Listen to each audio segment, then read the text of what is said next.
లడఖ్లో ఇటీవల చోటు చేసుకున్న హింసాత్మక ఆందోళన నేపథ్యంలో కేంద్రం అక్కడ ఎలాంటి నిరసనలకి అనుమతి లేదంటూ బ్యాన్ విధించింది. లడఖ్కి రాష్ట్ర హోదా, 6వ షెడ్యూల్ కింద ప్రత్యేక ప్రతిపత్తి కల్పించాలని విద్యార్థులు చేపట్టిన ఆందోళనలు హింసాత్మకంగా మారాయి. ఈ ఘటనలో 4 మృతి చెందగా 70 మందికి పైగా గాయపడ్డారు. నిరసనకారులపై పోలీసులు లాఠీచార్జ్ చేశారు. ఈ హింస నేపథ్యంలో లడఖ్ ఉద్యమకారుడు సోనం వాంగ్చుక్ తన దీక్షని విరమించారు.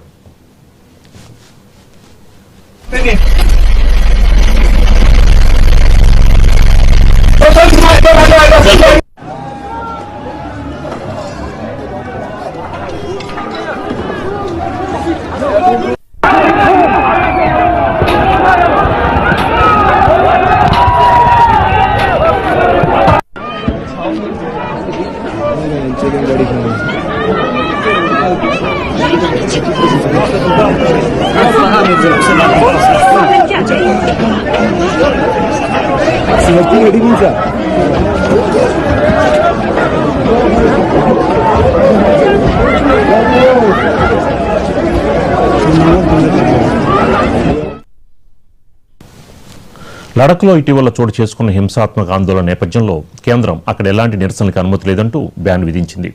లడఖ్కి రాష్ట్ర హోదా, 6వ షెడ్యూల్ కింద ప్రత్యేక ప్రతిపత్తి కల్పించాలని విద్యార్థులు చేపట్టిన ఆందోళనలు హింసాత్మకంగా మారాయి. ఈ ఘటనలో 4 మృతి చెందగా 70 మందికి పైగా గాయపడ్డారు. నిరసనకారులపై పోలీసులు లాఠీచార్జ్ చేశారు. ఈ హింస నేపథ్యంలో లడఖ్ ఉద్యమకారుడు సోనం వాంగ్చుక్ తన దీక్షని విరమించారు.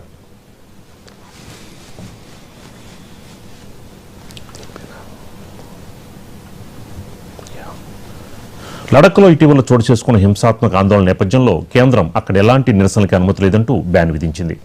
ఇక్కడ ఈ అంశానికి సంబంధించి మనకి మరింత సమాచారం మా ఢిల్లీ కరెస్పాండెంట్ శిరీష్ అందిస్తారు. శిరీష్, రాజు గారు, ఇక్కడ జమ్మూ కాశ్మీర్ నుంచి లే లడాక్ ను విభజించిన తర్వాత అది కేంద్రపాలిత ప్రాంతంగా ఉంటూ వస్తుంది. కానీ అప్పటి నుంచి కూడా అక్కడి ప్రజలు ఒకటే డిమాండ్ చేస్తున్నారు, తమకు ప్రత్యేక రాష్ట్ర హోదా అనేది కూడా ఇవ్వాలి, దీన్ని కేంద్రపాలిత ప్రాంతంగా తీసేయాలని చెప్పేసి కూడా వాళ్ళు డిమాండ్ చేస్తున్నారు.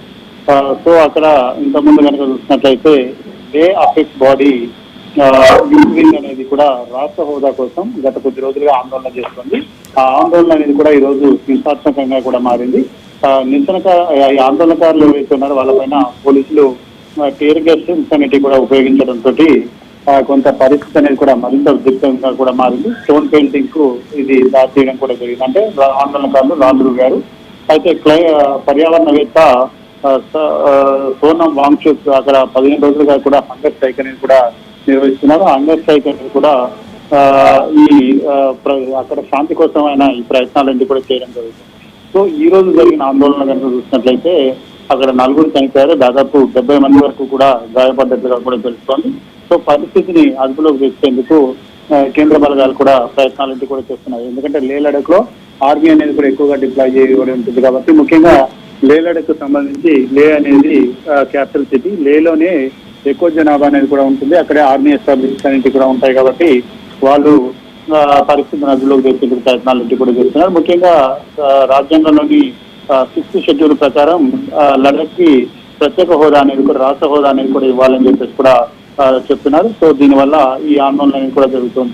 సో ఆందోళనకారులు ఒకనొక దశలో అక్కడున్న స్టేట్ బీజేపీ ఆఫీస్ కు నింపు పెట్టడంతో పరిస్థితి అనేది కూడా అదుపు తప్పింది. అప్పటి వరకు శాంతియుతంగా కొనసాగుతున్న ఆందోళన అనేది కూడా ఒక్కసారిగా హింసాత్మకంగా కూడా మారింది.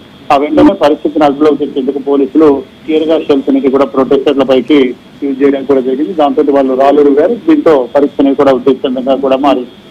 సో మొత్తం మీద కనుక చూసినట్లయితే రాజ్యాంగంలోని సెక్షన్ 163 రాజ్యాంగం 6th షెడ్యూల్ ప్రకారం రాష్ట్రానికి ప్రత్యేక హోదా అనేది కూడా అడుగుతున్నారు. కానీ భారతీయ న్యాయ సురక్ష సంహితలోని సెక్షన్ 163 ప్రకారం అక్కడ ఇమ్మీడియట్ గా కర్ఫ్యూ అనేది కూడా విధించడం కూడా జరిగింది. పరిస్థితిని అదుపులోకి తెచ్చేందుకు వాళ్ళు తీవ్రస్థాయిలో ప్రయత్నాలు కూడా చేస్తున్నారు. కానీ ప్రస్తుతానికైతే కర్ఫ్యూ అనేది కూడా తదుపరి పరిస్థితిని కూడా అదుపులోకి వచ్చేంత వరకు కూడా కొనసాగుతుంది. లీగల్ లే అపెక్స్ బాడీ దీనికి సంబంధించి పరిస్థితి మొత్తాన్ని కూడా సమీక్షిస్తుంది. కేంద్ర హోంశాఖ మంత్రి అమిత్ షా పరిస్థితిని అడిగి తెలుసుకుంటారు. అవసరమైతే అక్కడికి మరిన్ని కేంద్ర బలగాలను కూడా తరలించేందుకు ఏర్పాట్లన్నీ కూడా జరుగుతున్నాయి. 2019 ఆగస్టు 5వ తారీఖున జమ్మూ కాశ్మీర్ కి సంబంధించి స్వయం ప్రతిపత్తిని కల్పించే ఆర్టికల్ 370 రద్దు చేసిన తర్వాత లడాక్ అనేది కూడా జమ్మూ కాశ్మీర్ నుంచి వేరు కాబడింది. అప్పటి నుంచి కూడా అది కేంద్రపాలిత ప్రాంతంగా ఉంటూ వస్తుంది. కానీ అక్కడ ప్రజలు డిమాండ్ చేస్తుంది ఏంటంటే తమకు ప్రత్యేక హోదా అనేది కూడా ఇవ్వాలని చెప్పేసి కూడా డిమాండ్ చేస్తున్నారు. సో దీనికి సంబంధించి పర్యావరణవేత్త సోనం వాంగ్చుక్ తో పాటు 15 మంది సెప్టెంబర్ 10వ తారీఖు నుంచి కూడా అక్కడ శాంతియుతంగా నిరసన తెలియజేస్తున్నారు. అయితే వాళ్ళందరినీ కూడా హాస్పిటల్ కి వాళ్ళ యొక్క ఆరోగ్యం క్షీణించడంతో వాళ్ళని హాస్పిటల్ కి తరలించడం కూడా జరిగింది. ఈ సందర్భంగా ఈ టెన్షన్ వాతావరణం కూడా నెలకొని ఉందని చెప్పేసి కూడా చెప్తున్నారు.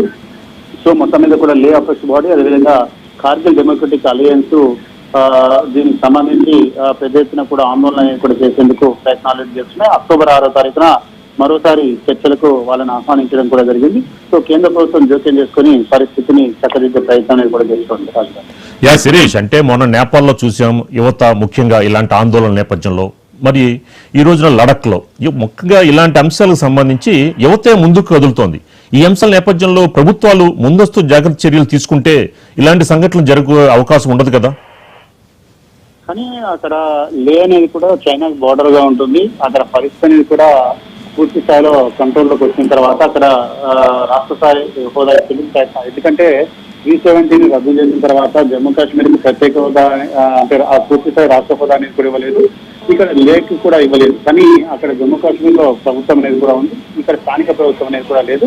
సో వీళ్ళు కూడా ఏంటంటే రాష్ట్ర స్థాయి హోదా అనేది కోరుతున్నారు. పూర్తి కేంద్రపాలిత ప్రాంతంగా దాన్ని తీసేసి మాకు స్టేట్ షిప్ అనేది కూడా ఇవ్వండి, జమ్మూ కాశ్మీర్ ఏ విధంగా ఇస్తుందో అదేవిధంగా దాన్ని చేయండి అని చెప్తున్నారు. కానీ ప్రభుత్వం కొంత దాన్ని డిలే చేయడంతో ఈ పరిస్థితి కూడా ఉత్పన్నమైంది. సో ఇప్పుడు పరిస్థితుల నేపథ్యంలో అక్కడ ఉన్న వాళ్ళందరితో చర్చించిన తర్వాత కేంద్ర ప్రభుత్వం ఒక నిర్ణయం తీసుకునే అవకాశం ఉంది. Right, thank you Sirish.